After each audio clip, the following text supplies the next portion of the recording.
Alors, qu'est-ce qui fait de quelqu'un un entrepreneur? Il y a certaines personnes, comme vous allez là, non, c'est là, comme ils ont une culture, leurs parents vendent, c'est pour ça. Non, c'est pas ça les éléments explicatifs. Les niveaux d'éducation et les types d'expérience des créateurs sont divers. Mais les études montrent que la plupart des créateurs ont un certain nombre de caractéristiques communes que nous allons examiner ensemble avec vous. Première caractéristique, c'est l'inventivité. Ils sont inventifs. Vous avez vu le matin, l'avion qu'on vous a demandé de fabriquer. C'est ça. Donc il faut être inventif. Nos enfants le sont, peut-être que nous, on a un peu parcouru beaucoup d'endroits, donc on a perdu un peu les réflexes d'enfants. C'est pour ça qu'on n'a pas pu faire les avions. Alors, c'est l'aptitude à mettre au point de nouveaux produits, services ou façons de mener les activités. C'est-à-dire que vous découvrez, vous avez une activité, on l'a fait, mais vous venez, vous inventez une autre manière de faire cette même activité. Hein? Notre maman fait beau photo. Vous êtes passé là, vous avez acheté, vous êtes allé à l'université, vous êtes revenu. Elle est toujours à la même place là pour faire le même beau photo. Qu'est-ce que vous devez faire? Il faut innover, il faut faire évoluer cette activité. Mais on est là, on continue de regarder la maman. Elle continue de mettre à l'école ses enfants avec le même type de façon de faire beau photo là.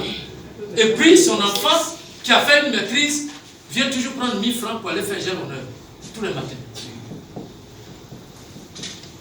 Il y a une autre manière de faire. Moi j'ai l'habitude de manger beaucoup les noix de cajou. Mais il y a une jeune fille aujourd'hui qui se trouve au paillet.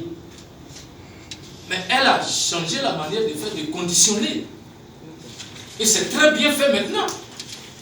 Hier même, je suis allé jusqu'à elle, parce que quand j'ai vu sur les réseaux sociaux, j'ai voulu aller la voir pour lui donner des conseils gratuitement. Je suis parti jusqu'à elle. Je suis allé même acheter pour 5000 pour l'encourager.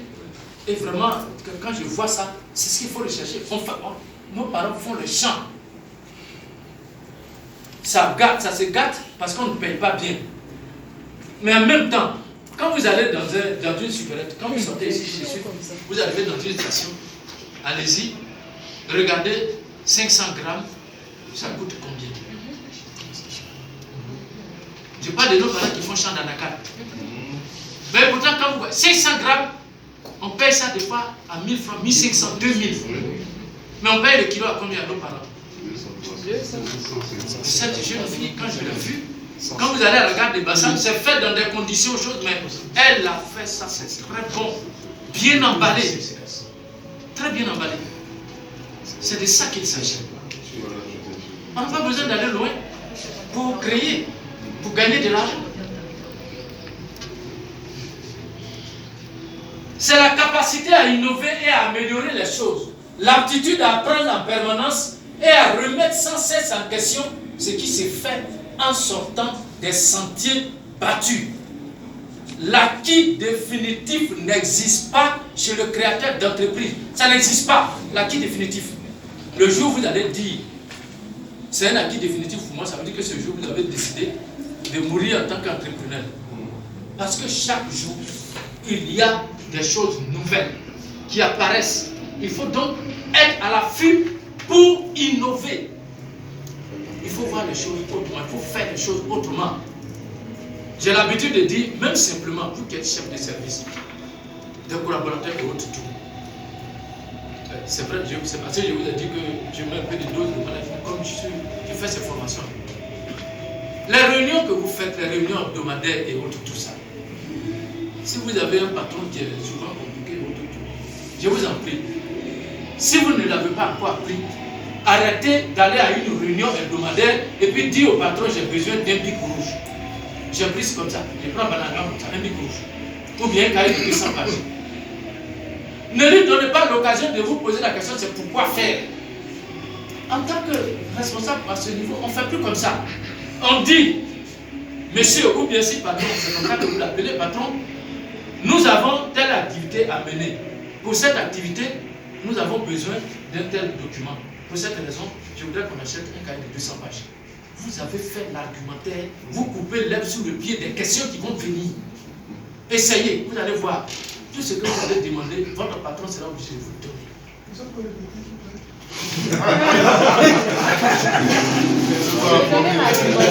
Pour résumer, dites tout simplement qu'il faut un argumentaire d'abord. Alors, pour ceux qui, pour mieux comprendre, regardez la décision gouvernementale.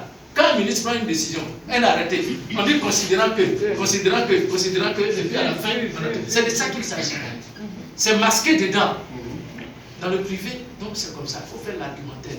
Monsieur, pour telle activité, il y a telle chose, et pour telle raison, nous avons besoin d'acheter. Si il ne fait pas acheter, vous n'avez que. C'est consigné. Vous avez argumenté. Donc, s'il veut vous demander des comptes, vous sortez votre cahier, vous dites, à telle date, il y a eu telle réunion, voici ce que j'avais exprimé, et j'ai demandé qu'on achète, ça n'a pas été fait. Vous êtes tranquille. C'est comme ça, il faut faire les choses. Ensuite, deuxième élément, c'est l'enthousiasme. C'est l'enthousiasme. Vous avez vu, pour votre présentation ici, j'ai trouvé que vous n'avez pas été enthousiaste à présenter vos voisins.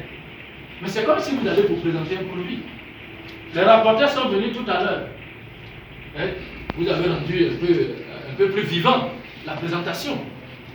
J'ai été vraiment, j'ai apprécié la présentation de vos sociétés d'abord et votre tout. Vous accrochez maintenant l'attention des gens et vous montrez que vous êtes enthousiaste. Quand on va vous présenter un produit, c'est comme ça. Vous voulez présenter votre entreprise, c'est comme ça qu'il faut le faire. Il faut qu'on sente en vous ce qui vous anime. Il motive le créateur d'entreprise à travailler d'arrache-pied. 12 heures par jour, voire davantage, 7 jours sur 7. Notamment au début, au moment où il faut faire décoller l'entreprise. Quand vous êtes en train de faire décoller une entreprise, ce n'est pas une petite affaire. Docteur, vous allez voir, la clinique est ouverte, il y a certains de vos collègues même qui vous ont promis de travailler avec vous dans telle spécialité. Quand vous allez ouvrir, ce qui se passe derrière les têtes, quand vous leur avez expliqué, ils sont allés expliquer à quelqu'un, à un autre ami, et l'autre a dit, ah mais et si nous-mêmes on s'associait pour monter notre business? Le temps, quand vous ouvrez, vous les appelez maintenant, ils vont dire, ah vraiment, bon, comme ça prenait un peu, bon, on a été. C'est ça. C'est de ça qu'il s'agit. Donc, il faut que vous puissiez travailler d'arrache-pied pour faire décoller votre entreprise, pour donner l'envie aux autres de venir avec vous. Ne restez pas dans vraiment quelque chose. Les plus beaux plans et les meilleures idées ne débouchent sur rien sans un travail acharné pour aboutir à un résultat. Faites vos plans. Vous avez expliqué à vos amis. Bon, on vous voit. Vous êtes en train de perdre le temps. Mais lui, il a les finances. Ou il va s'associer à quelqu'un. Il va exploiter ça. Le temps de vous rendre compte, c'est déjà fait. Donc, il faut vous y préparer avant de vous y engager. Pour ne pas que vous ayez seulement de beaux plans qui ne vont jamais avoir un résultat concret sur le terrain. Troisième caractéristique, c'est la détermination. Regardez un joueur de rugby.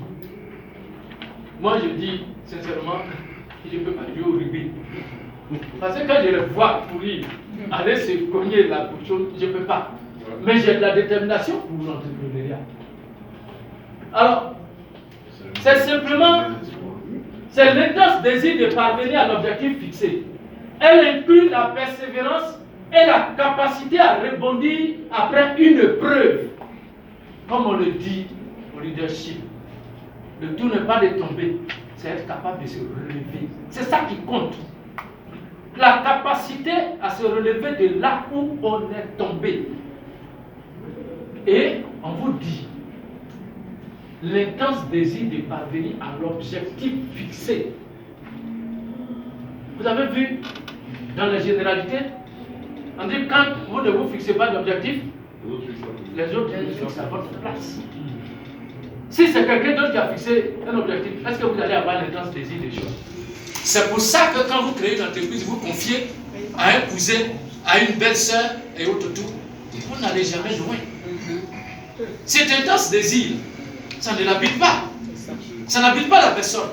Donc n'attendez pas un résultat aussi concret. Vous allez ouvrir une clinique, et puis vous avez mis votre belle-sœur, ou bien votre petite sœur. Mais ils vont soigner des gens, ils ne vont jamais payer. Ils ne vont jamais payer. Ils ne savent pas que même quand un patient vient s'asseoir sur la chaise, il bouge jusqu'à la chaise s'use. Ils ne savent pas. Ils ne savent pas. Elle pousse le créateur d'entreprise à passer le 10e coup de téléphone après 9 autres qui n'ont rien donné. Le chef d'entreprise, c'est ça. Moi, j'ai couru derrière une entreprise pendant 3 ans. Et pour que je décroche un marché, ma femme a fait, quelqu'un lui a envoyé des escargots. Et puis, elle voulait, comme c'était beaucoup, elle voulait vendre à certaines personnes. Et elle connaissait quelqu'un dans l'entreprise, elle a appelé la personne. On est parti pour livrer les escargots. Arrivé là-bas, et elle a dit, ah, mais depuis 3 ans, notre entreprise, on a déposé une demande d'agrément, depuis on court derrière vous, on a fait même des échantillons. Et la personne a demandé qui s'en est occupé. Et puis on a donné le nom. Mais, vous savez, une semaine après, c'est sorti. Et puis c'est quoi? Escargot, là, nous a rapporté des millions. Ouais. Donc, il faut insister. Il faut insister. Des fois, quand vous allez pour faire certains exercices, vous allez faire des entretiens, et puis on vous demande est-ce que vous pouvez travailler sous pression et autres, tout ça. Mais ça part d'ici. Il y a certains responsables qui veulent vous tester. Par exemple, cahier de l'achat. Comme des fois, on vous dribble. On veut savoir si celui-là, il est persévérant. Il veut vraiment. Donc, on vous teste, jusqu'à ce qu'un matin, on dit bon, ok, on va le tester réellement. Venez, on vous donne un petit contrat. J'ai couru comme ça, derrière une autre société, je préfère dire le nom, pendant combien d'années?